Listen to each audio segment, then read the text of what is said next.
Agora você pode fazer parte do clube de membros do Spurgeon TV. Esses são e-books já disponibilizados para os membros do canal.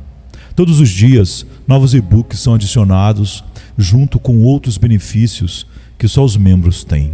Sendo um membro, você passa a ajudar no crescimento desse ministério, tanto na quantidade do que podemos publicar, como na qualidade do material.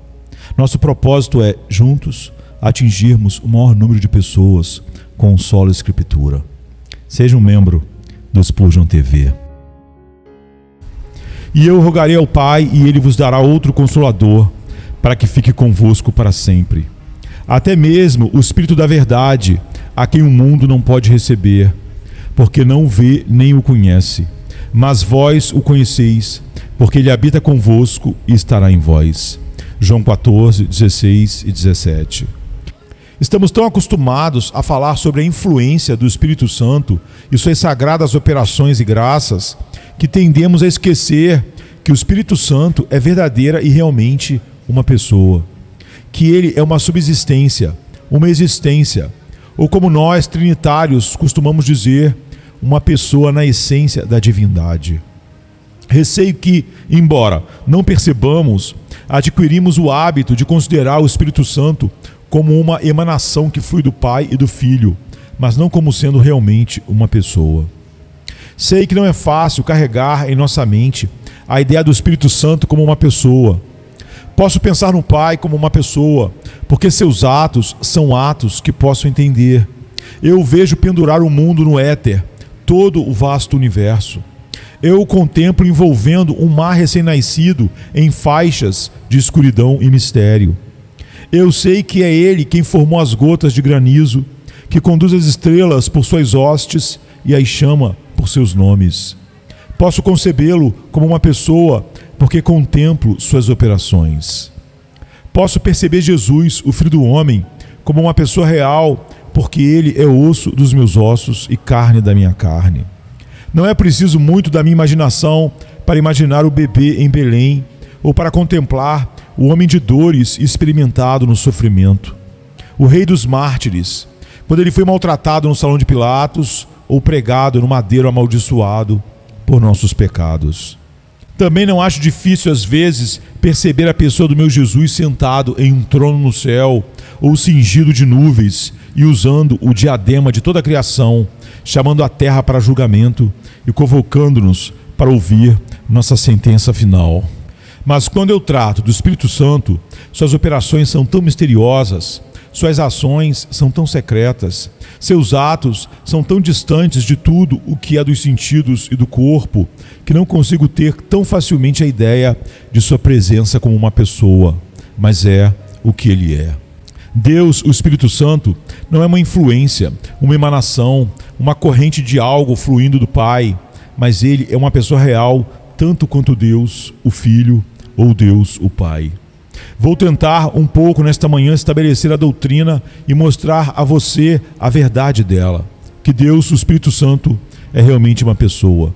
A primeira prova que reuniremos vem do batistério. Deixe-me levá-lo para baixo, como levei outros, para o batistério, agora escondido, mas que eu gostaria que estivesse sempre aberto à sua visão. Deixe-me levá-lo à fonte batismal, onde os crentes são colocados sob o nome do Senhor Jesus. E você me ouvirá pronunciar as palavras solenes. Eu te batizo em nome. Observe, em nome, não nomes, do Pai e do Filho e do Espírito Santo. Todo aquele que é batizado de acordo com a verdadeira forma estabelecida nas Escrituras deve ser um trinitário. Caso contrário, seu batismo é uma farsa, é uma mentira. E ele mesmo é considerado um enganador e um hipócrita diante de Deus. Como o Pai é mencionado e como o Filho é mencionado, assim é o Espírito Santo. E o todo é resumido como sendo uma trindade em unidade. Ao ser dito não os nomes, mas o nome glorioso, o nome Jeová, do Pai e do Filho e do Espírito Santo. Deixe-me lembrá-lo de que a mesma coisa ocorre toda vez que você é dispensado desta casa de oração. Ao pronunciar a solene bênção final, invocamos em seu nome o amor de Jesus Cristo, a graça do Pai e a comunhão do Espírito Santo. E assim, de acordo com essa maneira apostólica, fazemos uma distinção manifesta entre as pessoas, mostrando que cremos que o Pai é uma pessoa, o Filho é uma pessoa e o Espírito Santo é uma pessoa. Se não houvesse outras provas nas Escrituras, penso que estas seriam suficientes para todo homem sensato.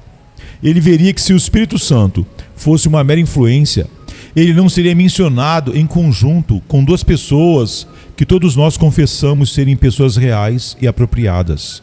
No segundo argumento, se levanta do fato de que o Espírito Santo tem feito diferentes aparições sobre a terra. O grande Espírito tem se manifestado ao homem.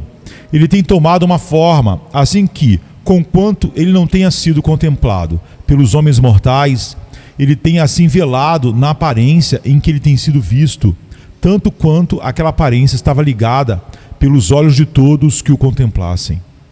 Você vê Jesus Cristo, nosso Salvador, ao Rio Jordão, com seus barrancos em rampa e seus graciosos salgueiros na sua margem.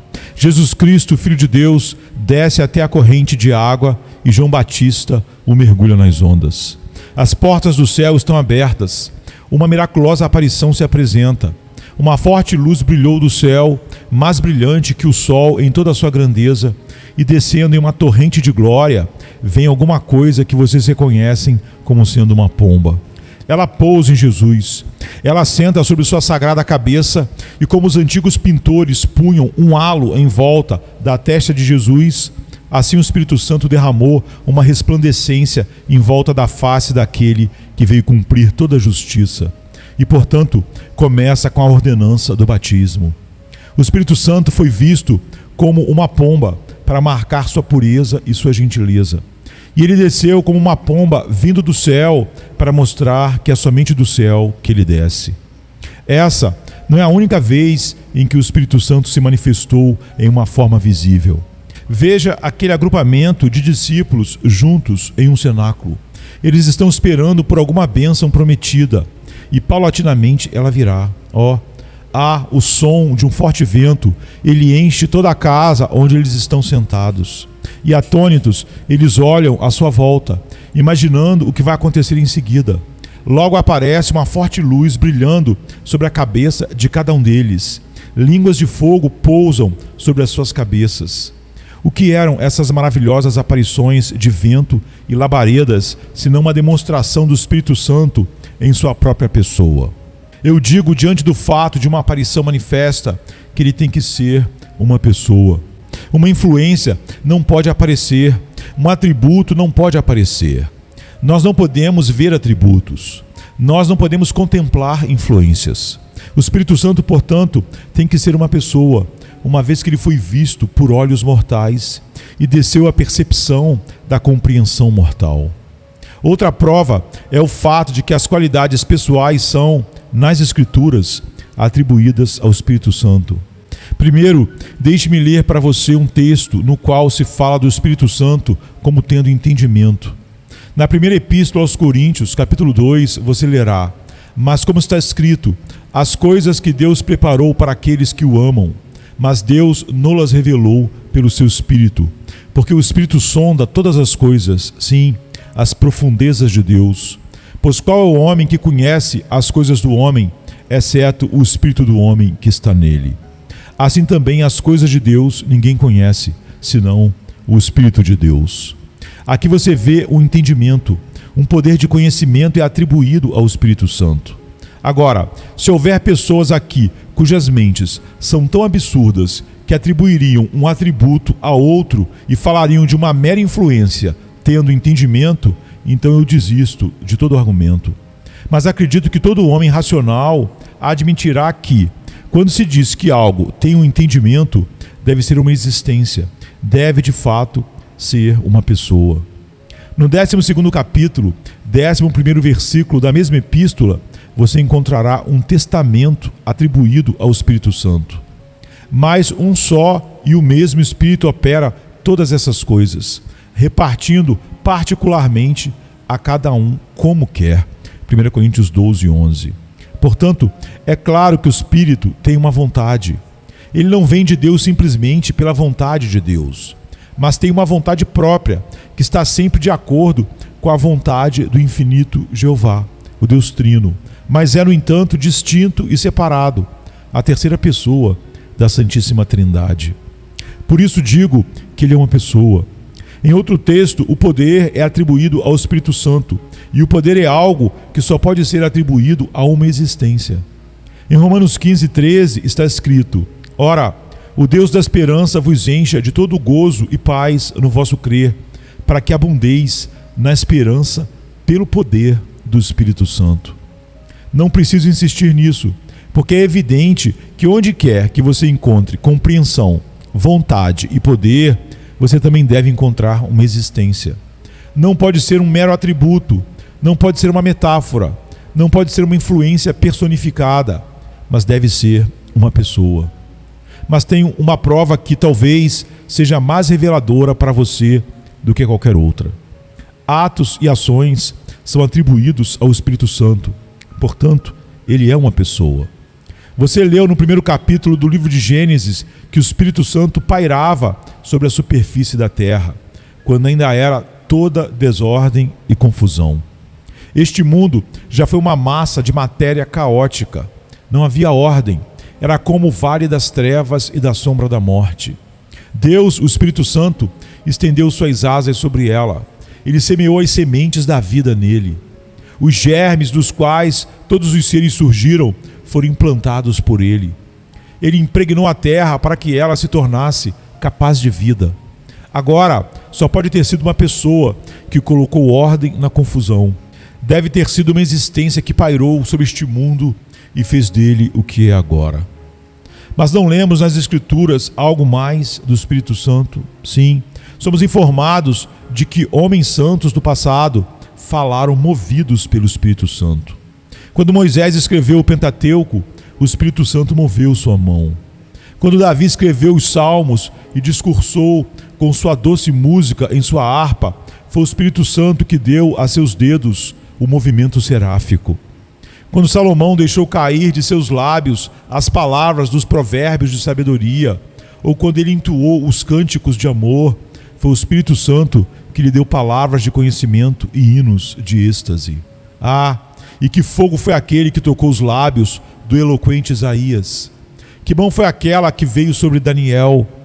O que poderia ter tornado Jeremias tão queixoso em sua dor? Ou o que foi o que fez voar Ezequiel e o fez como uma águia, pairando nos mistérios no alto e vendo o poderoso desconhecido além do nosso alcance? Quem foi que fez de Amós, o pastor, um profeta? Quem ensinou o áspero Ageu a pronunciar suas sentenças trovejantes? Quem mostrou a Abacuque os cavalos de Jeová marchando pelas águas? Ou quem acendeu a eloquência ardente de Naum? Quem fez com que Malaquias fechasse o livro murmurando a palavra maldição? Quem estava em cada um deles, salvo o Espírito Santo? E não foi uma pessoa que falou por meio dessas antigas testemunhas? Devemos acreditar. Não podemos deixar de acreditar nisso quando lembramos que homens santos da antiguidade falaram inspirados pelo Espírito Santo. E quando o Espírito Santo deixou de ter influência sobre os homens, descobrimos que ele ainda lida com seus ministros e com todos os seus santos. Abre em Atos e você descobrirá que o Espírito Santo disse: separai-me Paulo e Barnabé para esta obra. Nunca ouvi falar de um atributo dizendo tal coisa. O Espírito Santo disse a Pedro: vá ao centurião e ao que eu purifiquei não chames tu comum ou imundo. O Espírito Santo arrebatou Filipe depois de ter batizado o eunuco e o levou para outro lugar. E o Espírito Santo disse a Paulo: não entrarás naquela cidade, mas irás para outra. E sabemos que ao Espírito Santo foi proferida a mentira de Ananias e Safira, quando foi dito: não mentiste ao homem, mas a Deus. Novamente, aquele poder que sentimos todos os dias quando somos chamados a pregar, aquele poder maravilhoso que torna nossos lábios tão potentes, aquele poder que nos dá pensamentos que são como pássaros de uma região distante, não os nativos de nossa alma. Aquela influência que às vezes sinto estranhamente, que, se não me dá poesia e eloquência, me dá um poder que nunca senti antes e me eleva acima de meus semelhantes para proclamar a verdade. aquela majestade com a qual ele veste seus ministros, até no meio da batalha, e eles gritam, ahá, como o cavalo de guerra de Jó, e movem-se como leviatãs na água. Aquele poder que nos dá poder sobre os homens e os faz sentar e ouvir, como se seus ouvidos estivessem acorrentados, como se estivessem capturados com o poder de alguma varinha mágica, entre aspas. Esse poder deve vir de uma pessoa, deve vir do Espírito Santo. Mas não é dito nas Escrituras, e não sentimos, queridos irmãos, que é o Espírito Santo que regenera a alma, é o Espírito Santo que nos vivifica. Ele vivificou vocês que estavam mortos em delitos e pecados. É o Espírito Santo quem concede o primeiro germe da vida, convencendo-nos do pecado, da justiça e do juízo vindouro. E não é o Espírito Santo que, depois que essa chama é acesa, ainda assopra com o sopro de sua boca e a mantém viva. Seu autor é seu preservador. Pode-se dizer que é o Espírito Santo que se move soberanamente nas almas dos homens, que é o Espírito Santo que os leva ao pé do Sinai e então os guia para o doce lugar chamado Calvário. Pode-se dizer que ele faz todas essas coisas e ainda não é uma pessoa. Pode-se dizer, mas deve ser dito pelos tolos, pois nunca pode ser um homem sábio o que pode considerar que essas coisas podem ser feitas por qualquer outra pessoa que não seja uma pessoa gloriosa, uma existência divina. Permita-me dar-lhe mais uma prova e terei terminado. Certos sentimentos são atribuídos ao Espírito Santo, que só podem ser compreendidos na suposição de que ele é realmente uma pessoa. No 4º capítulo de Efésios, versículo 30, é dito que o Espírito Santo pode ser entristecido. Não entristeçais o Espírito Santo de Deus, no qual estáis selados para o dia da redenção. Em Isaías 63:10 é dito que o Espírito Santo pode ser contristado, mas eles se rebelaram e contristaram o seu Espírito Santo. Portanto, ele se tornou seu inimigo e lutou contra eles. Em Atos 7:51, você lê que o Espírito Santo pode ser resistido, mas vós, de dura cerviz e incircuncisos de coração e ouvidos, sempre resistis ao Espírito Santo, como fizeram seus pais, vocês também. O Espírito pode ser resistido até que ele haja soberanamente e quebre toda a resistência, se assim ele o desejar, como faz no chamado eficaz de todos os eleitos.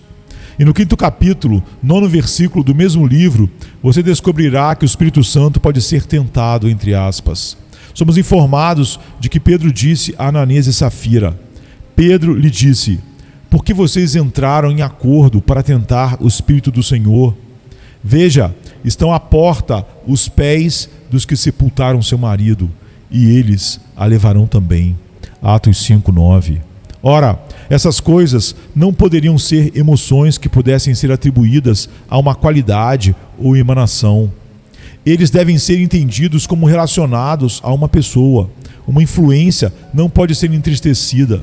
Deve ser uma pessoa que pode ser entristecida, irritada ou resistida. E agora, queridos irmãos, eu acho que, tendo estabelecido por completo a questão da personalidade do Espírito Santo, permitam-me agora, com a maior seriedade, imprimir sobre vocês a absoluta necessidade de estar firmes na doutrina da Trindade. Eu conheci um homem, ele é agora um bom ministro de Jesus Cristo, e acredito que ele o era antes de ter virado os olhos para a heresia. Ele começou a duvidar da gloriosa divindade do nosso bendito Senhor, e por anos ele pregou a doutrina heterodoxa, até que um dia aconteceu de ele ouvir pregando um velho ministro muito excêntrico sobre o texto. Mas ali o glorioso Senhor nos será grandioso, fará as vezes de rios e correntes largas, barco de remo nenhum passará por eles, navio grande por eles não navegará, seu cordame está solto, eles não podem bem firmar o mastro, eles não podem abrir as velas. Agora, disse o velho ministro, vocês abandonem a Trindade e o seu cordame estará solto. Vocês não podem afirmar os seus mastros. Uma vez abandonada a doutrina das três pessoas, o cordame todo se foi. Seu mastro, que devia ser um suporte para a sua embarcação, é um esqueleto descalcificado e treme. Um evangelho sem a Trindade é uma pirâmide construída sobre o seu pico. Um evangelho sem a Trindade é uma corda de areia que não pode se sustentar. Um evangelho sem a Trindade, então certamente Satã pode derrotá-lo, pois é falso. Mas dê-me um evangelho com a Trindade e o poder do inferno não poderá prevalecer contra ele. Nenhum homem poderá despedaçá-lo mais do que uma bolha pode dividir uma pedra, ou uma pluma dividir ao meio uma montanha. Apegue-se ao pensamento das 3 pessoas e você terá a medula, o cerne de toda a divindade. Apenas conheça o Pai e conheça o Filho e conheça o Espírito Santo como sendo um, e todas as coisas parecerão claras. Essa é a chave de ouro para os segredos da natureza.